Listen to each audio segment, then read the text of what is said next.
All right.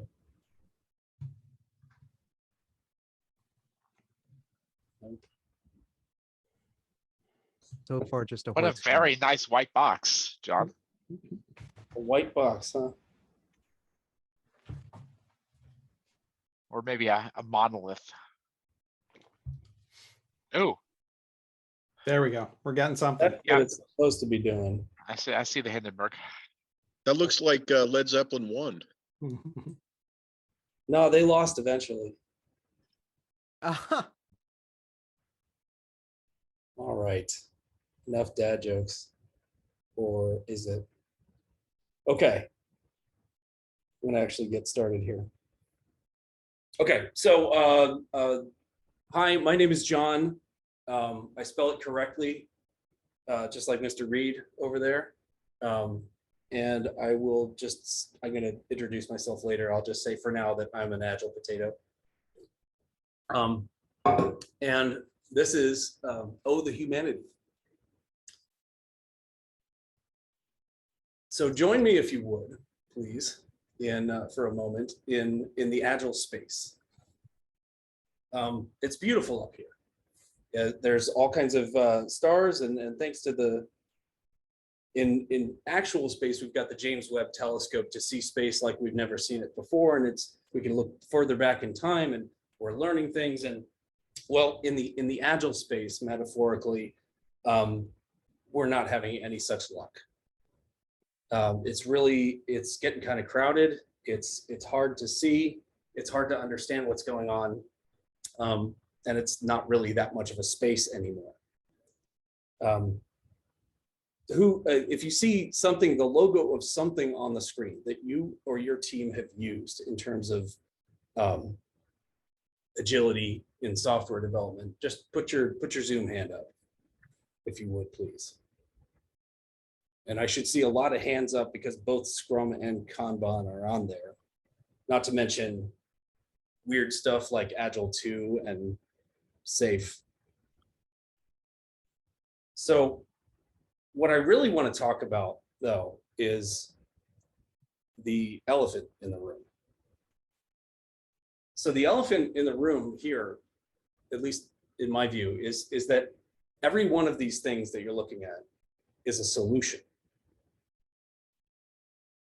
But what's the problem? Like, we haven't really talked about what the problem is.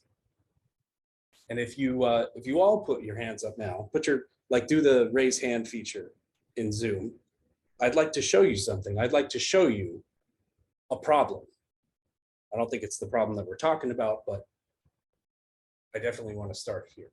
It's in reactions if you don't know where it is. Okay, so we're going to try a little experiment. Yeah, I'm just waiting for everybody's hand to go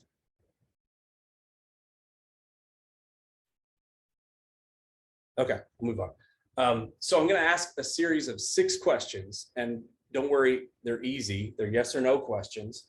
And I want you to think about the team that you work with, or if you work with multiple teams, think about the best one of them, your favorite team to work with. And if the yes or no question I ask, if the answer for that team is yes, go ahead and keep your hand up. But if it's no, put your hand down and keep it down for the rest of the questions. Okay? First question, is the team empowered to change their process based on what they learn?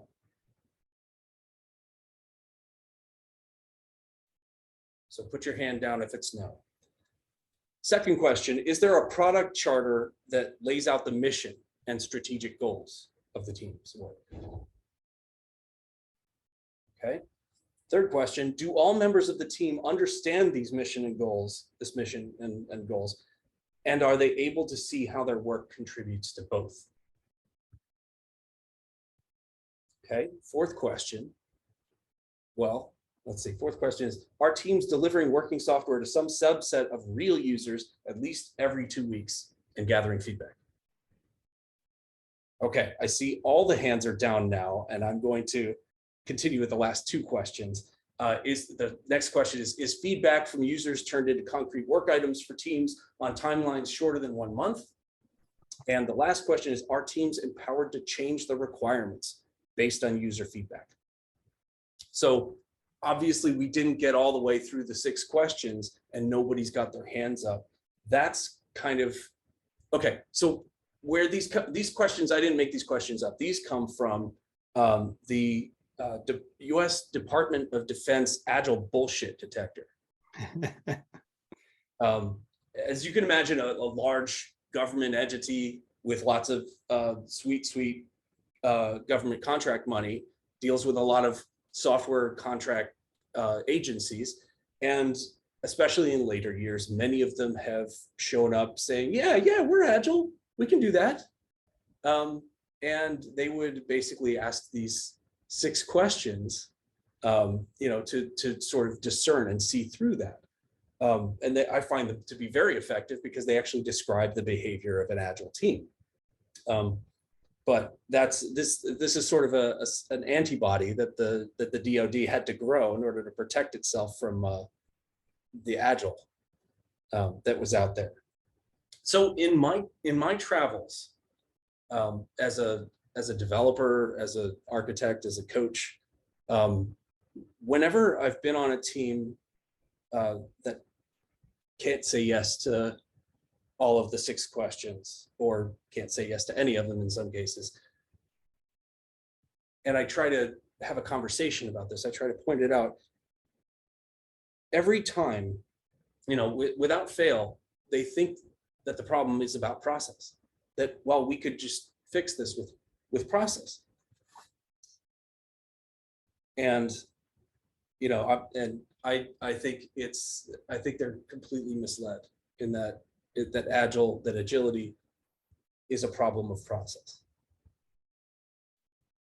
This is Eric, and Eric is one of those people that says wicked smart things that kind of make you jump up and like, yeah, he said it, yeah. They makes you cheer, and then you give it a second thought and you're like, oh, and it makes you feel bad because you realize you're part of the problem.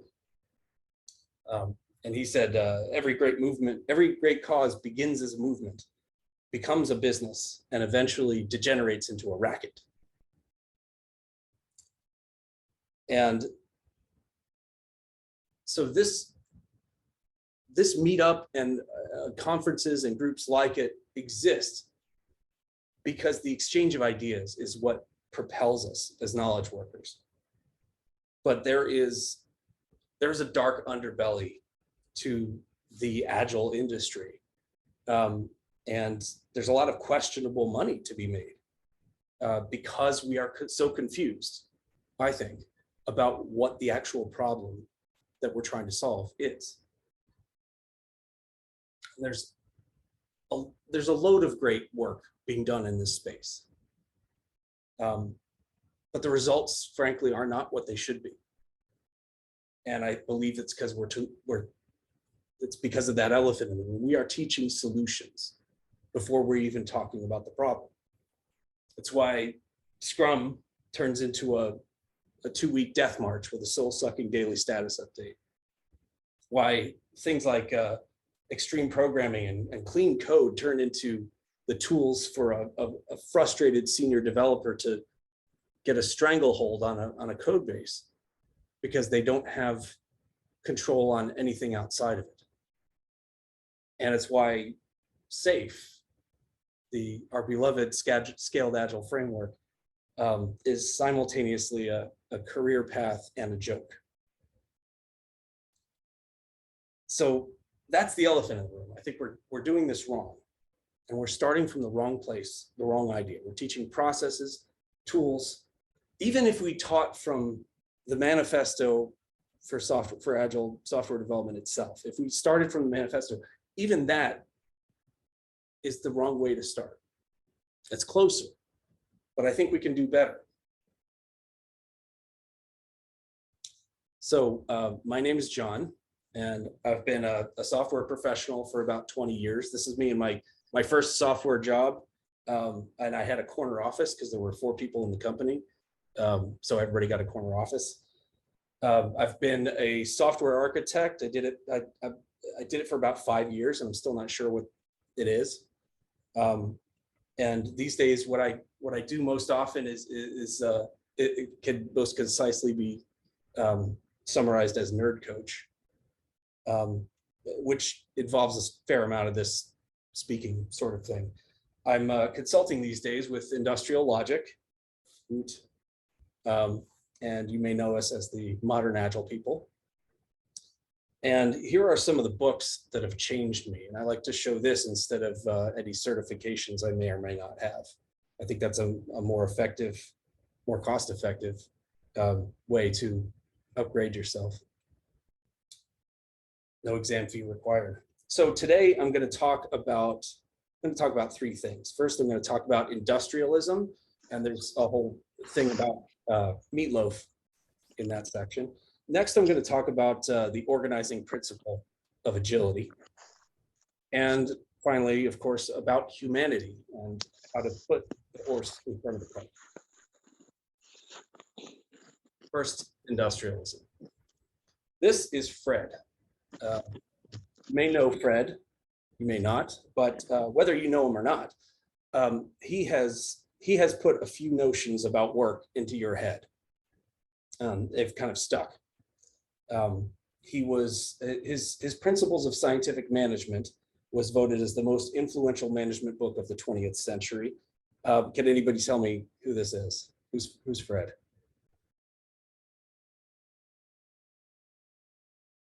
Taylor. Taylor. This is Frederick Taylor. And Frederick Taylor. Oh, Taylorism. Yeah, we're supposed to hate this guy, right? This is the enemy of all that is agile. Ooh, this is the villain of our story. Don't do this. Don't demonize Taylor.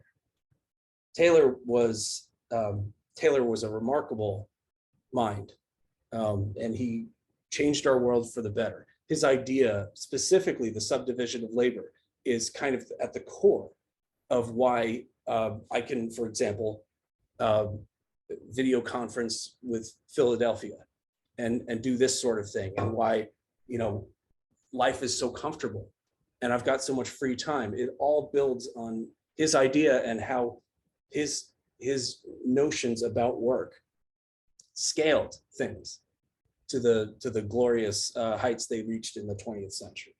And it all, kind of started with this idea. Work can be done more economically by the subdivision of the labor. Each act of each mechanic, for example, should be preceded by various preparatory acts done by other men. This was wonderful, and it made modern life possible. This man, his ideas, his contemporaries, they achieved a great thing. They got us out of, excuse me, being a distributed agrarian society and condensed us into an industrial one that could do great things. And so you could take this idea of subdivision of labor and to where, you would break down a job into its component parts until you got to such a fine level of detail that you didn't actually need any skill to do those low-level tasks. And any Joe off the street could do the job. And then somebody like Henry Ford comes along and says, well, yeah, let's hire all the Joes. And now all the Joes have a job. They've built this wonderful machine made of people. And everybody has, for example, affordable cars with the money that they got from their job. It's brilliant. The real question is, why hadn't humans done this earlier? We've been around, for thousands and thousands of years, and nobody really, I'm sure people had the idea of the subdivision of labor, but what was it that made it stick this time? And it turns out there was a trick. You didn't, for all the genius of subdivision of labor and, paying people for low skill, no skill jobs at scale, this is not a normal thing that humans would do. And in order to make this happen, you had to get people to do two things that humans don't normally do. And that's show up on time and follow instructions. And that's what you needed in order for people to do jobs where they were cogs in a machine, essentially. And like I said, these are not standard, normal, out of the box human behaviors. In order to get people to show up on time and follow instructions here, you had to teach them here. You had to show them and sort of deeply ingrain in them at an early age that this is what work looks like. We're all sitting in rows. We're all facing the same direction. We're listening to one person. Keep our eyes on our own paper. Better be in your seat by the time the bell goes off, right? This is what work looks like in its basest form. And we've all been taught this. And this isn't what work looked like before the industrial age. And you know, it's still sort of with us. This picture is a little dated, given, you know, how distributed things are since the pandemic a few years ago. But still, it's an image in people's minds. I think there are still a lot of organizations, even if they have loads of people working virtually, they're still picturing this. And they're still trying to make it work like this. They're trying to virtually emulate this. Now, it's a little more subtle than that. I mean, we get this on a conscious level, that we don't just get paid for showing up on time and following instructions, certainly not in professional knowledge work fields. And it's probably been a while since you were scolded by your boss for not being in your desk at 8 a.m. sharp. But you probably still work for a company that has an org chart that looks like this. See, in this picture, that person at the top, they know everything. They have the entire job is in their head. They have all the knowledge and all the control and all the authority.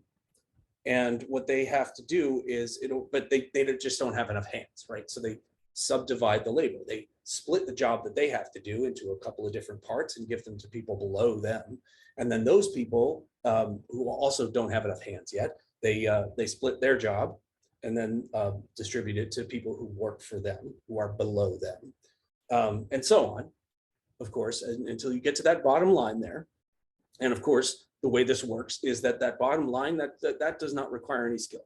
Those people just show up on time and follow instructions, and the whole thing makes money. That's what this picture means. So if you can imagine this being imposed on a modern knowledge work organization, you've got all this brain power that they're paying for, professional salaries, that bottom row. These are most likely, you know, college graduates, experienced professionals, smart people, and the company's fate is basically in the hands of in the minds of these people and the decisions that they make every day. But through this mental model of how the company works, we're basically hiring all that brain power and then paying it to show up on time and follow instructions. It seems like quite a leak of talent and resource. And so a successful modern knowledge work organization that looks at itself like this is a successful modern knowledge work organization in spite of this. Let's talk about meatloaf for a second. Do you guys know it's like an urban legend about a meatloaf recipe where you have to cut the ends off? Have you heard this one? Okay, I'll tell it real quick. So there's a mother and a daughter. They're working together in the kitchen, and they're making meatloaf. And this meatloaf is a special meatloaf. It's an old family recipe. And at one point in the recipe, it calls for you cut the ends off the meatloaf before you stick it in the oven. And you know, the the daughter is a teenager. She's inquisitive and smart, and she asks her mom, hey mom, why do we cut the ends off the meatloaf? And the mother's, kind of surprised. She didn't expect this question, but she didn't really think about it. She says, I don't know. This is the way my mother taught me to do it. This is the way we've always done it. And so they call up the grandma and say, hey grandma, why, we're making the meatloaf. Oh yeah, you want to come over? Yeah, come on over. We're gonna have some meatloaf. But before you come over, why do we cut the ends off the meatloaf? And the grandma has kind of a nervous laugh over the phone and says, I don't know why. This is the way my mother taught me. This is the way we always made the recipe. It's just how it is. And luckily, the great grandma is still alive and living nearby in a nursing home. And the next time they are visiting her, they go to visit her, and she's kind of she's sort of quiet, and she's very old. She's not feeling well at all.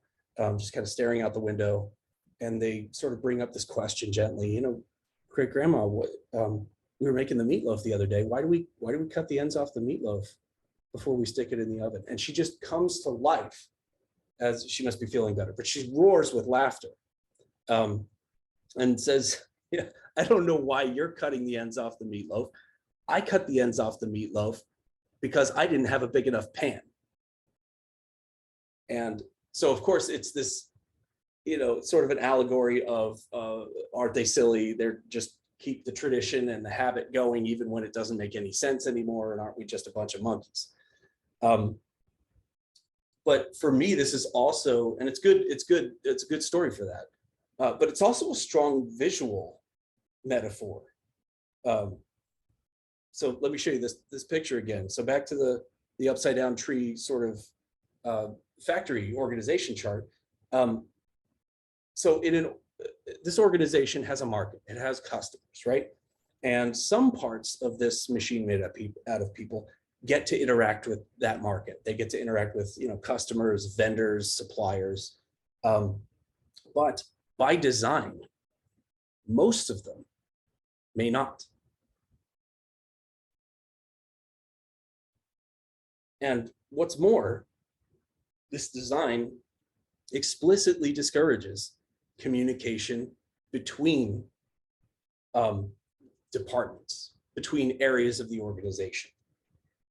It purposefully, for the sake of efficiency and authority and control, limits the flow of ideas and knowledge and human interaction, both inside and outside, by design. So this, what I like to refer to as industrialism or Taylorism, and it's the taking an end-to-end job that involves professionals serving people outside of the organization, and we slice the human ends off of that job.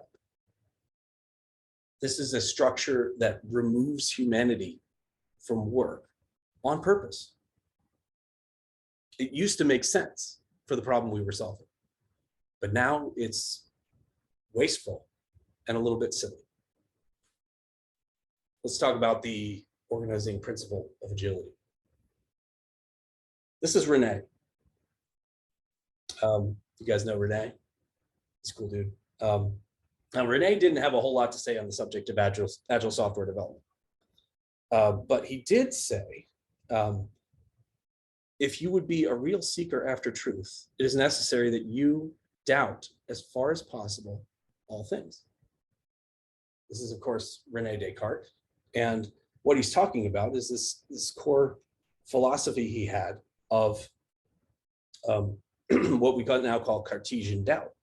And that basically, to understand the world, you would systematically, peel back everything you could observe until you cast away all the assumptions and you were left with what he called a priori truths.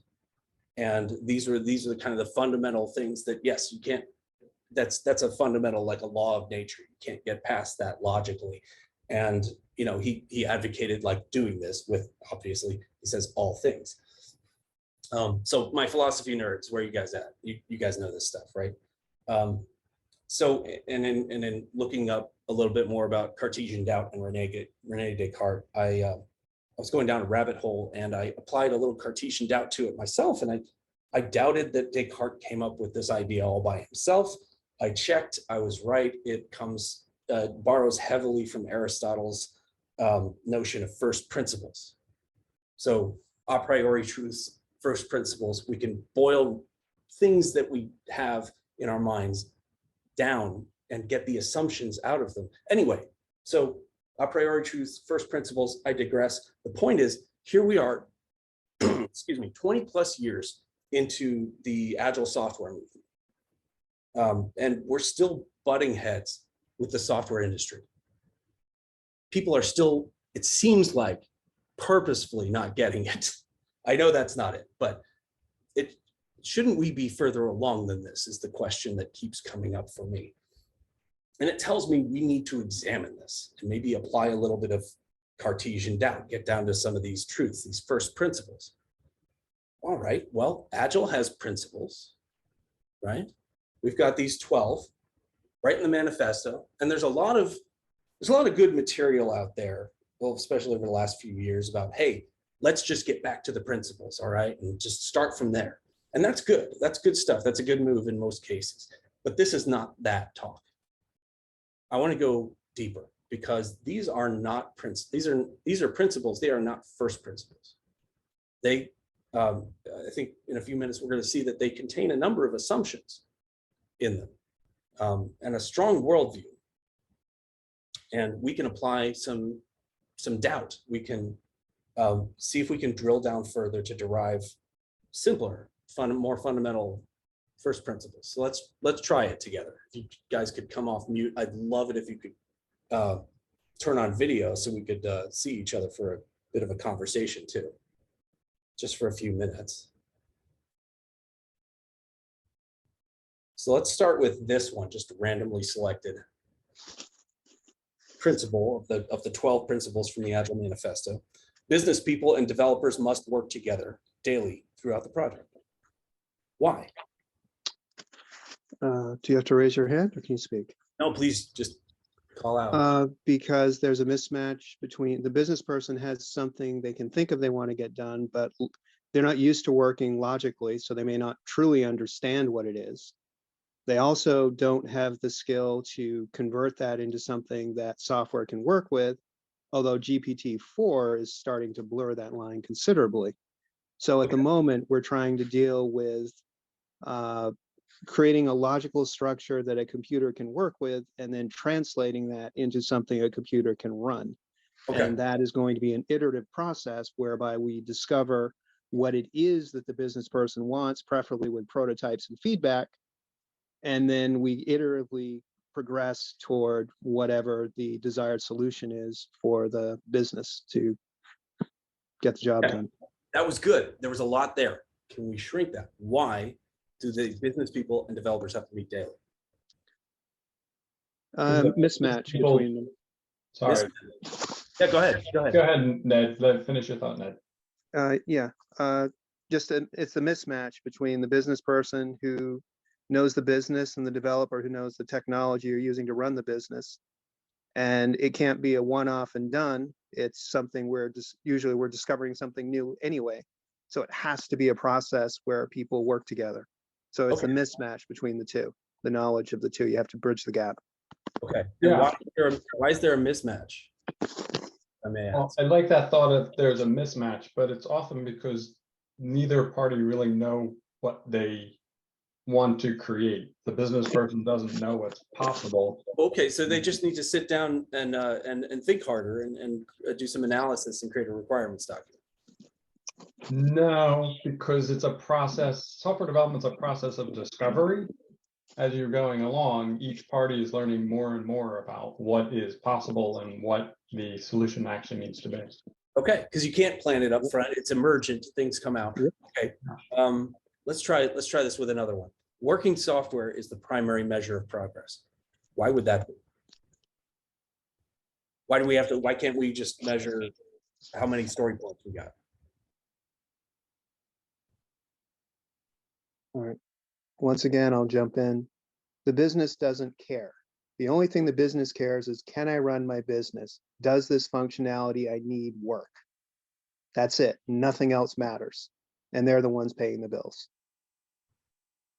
Okay, so if they measured, for example, if they measured in story points, you're saying it's because the business wouldn't think you can't eat a story point. You can't ship a story point. Yeah. Okay. Basically. Well, And so why we are those tried to things make not- story points what- match useful functionality, but anyway, sorry. Well, why can we measure other projects that way? Why is software different? Why don't your metrics mean anything?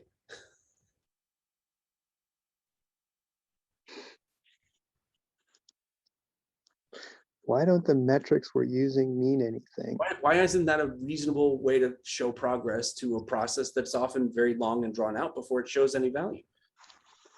A Why lot can't- of the metrics are team specific and will vary across teams.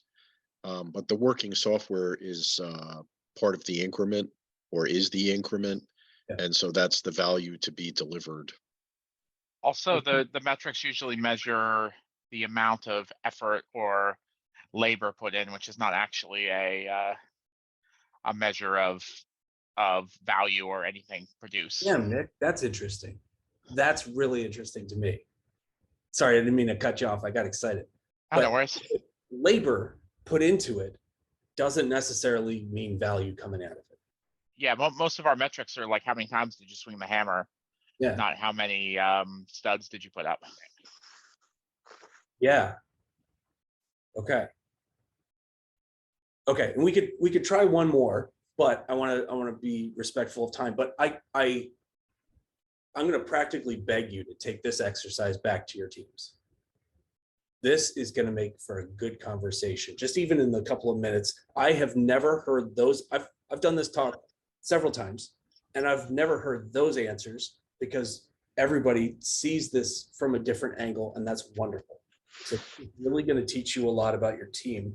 If you do this, I'd say, to take a sabbatical and do all 12 in a day, but who has that money? All right. So, but when I do this exercise myself with my teams, there's a pattern that emerges in the answers. If you ask why enough times about each of these, it kind of starts to converge on this one notion. And it's sort of, I consider it an a priori truth. And I've arrogantly named it the organizing principle of agility. Because I think it's important, an organizing principle. This is a core assumption from which everything else by proximity can derive a classification or value. It's like the hook that we're hanging our hat on as agilists, I think, is this, and we're not talking about it enough, but it's this. We cannot know the value of our work until it's done and in use. And I think Nick came pretty close to that, but there's not a linear relationship between work and value, between effort and the effect. And I'm not saying we don't know the value of our work. I'm saying we cannot know. It is unknowable until it's done and in use. Yeah. And this is the problem that agility in software development, I believe, is the solution for. This is the thing that I think we're not talking about. It's not a framework. It's not a process. It's not a value. This is not a solution. This is just the problem statement. And I think we should start here. When this problem statement is not true, when more work equals more value consistently, when you're in that kind of a situation, then Taylorism, industrialism makes sense. That's the right tool for that job. And we, of course, industrialism was, or the industrial revolution was building machines out of people to do mechanical, repetitive, in many cases, work that didn't require skill, but merely showing up and following instructions. And of course, as technology increases, we've seen for decades now, robots and other sort of automation replacing those mechanized work that humans were doing. Industrialism worked and still works because it removes the unpredictable element of humanity from work that is predictable and linear. Industrialism fails in an environment where the work is unpredictable, where we can't know the value of the work that we're doing until it's already too late. And it fails because it removes the generative, creative element of humanity from work that is by its nature unpredictable.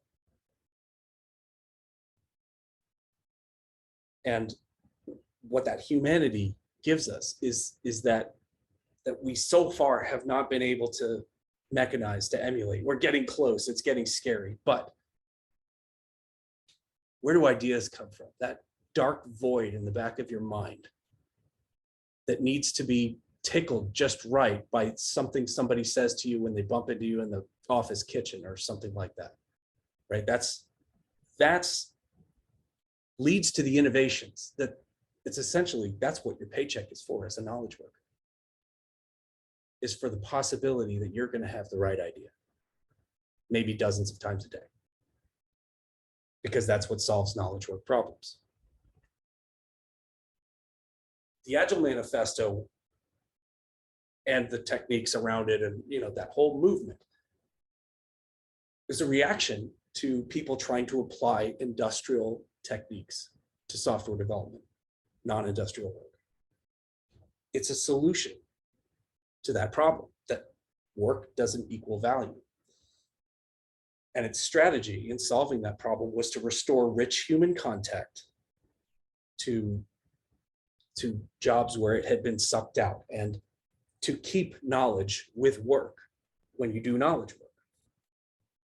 And when this works, when Agile sings, it's because everybody involved in that team or that company, they share an understanding of this organizing principle. They understand what the problem is, whether they talk about it or not, but they're all kind of on the same page. That's how software behaves and what it takes to mitigate that problem. And agility is really just an effort to put work back in its place relative to humanity,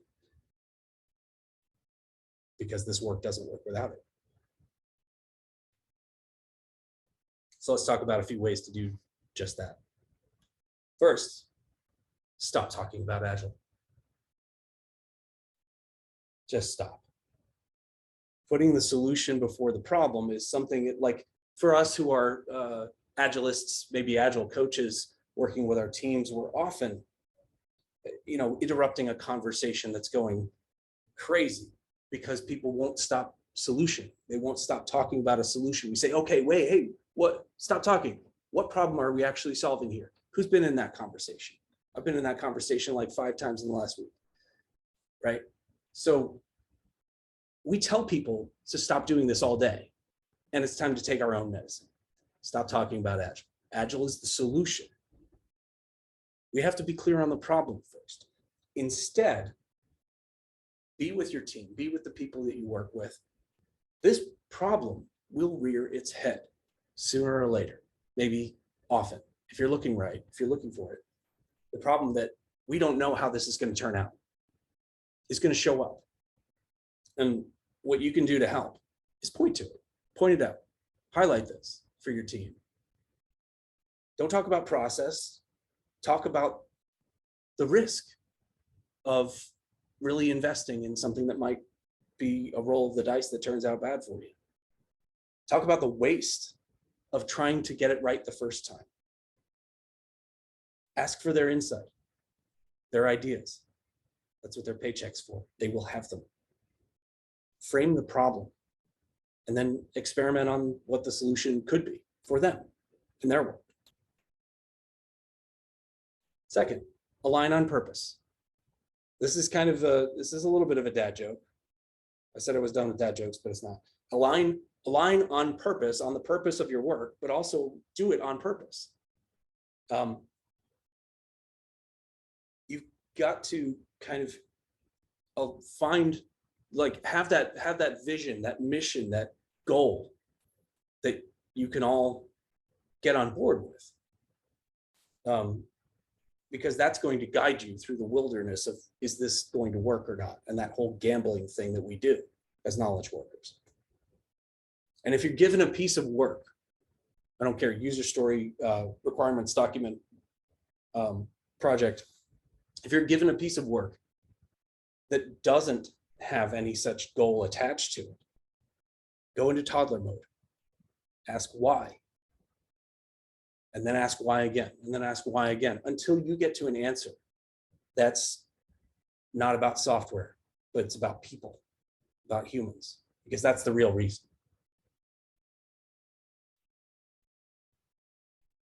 Third, help people to see industrialism. The original draft of this slide was help people to let go of industrialism, help people to stop thinking in industrial ways. But you can't do that because the problem is we can't see it. If a team goes through an agile-like process and their mindset is firmly in the industrial age, and something goes wrong, which of those two things is going to get the blame? The agile process or the industrial thinking? The agile process, every time, because it's the only one of the two that they can see. Remember, we were taught from such a young age that this is what work looks like. The industrial thinking is water and we are fish. We don't know it's there. This is what work looks like. The boss told me to do it, you know? Like, we have to help people see it. And when we see a trope of Taylorism show up in a software development environment, what we need to do is give it a name, call it out, point to it again.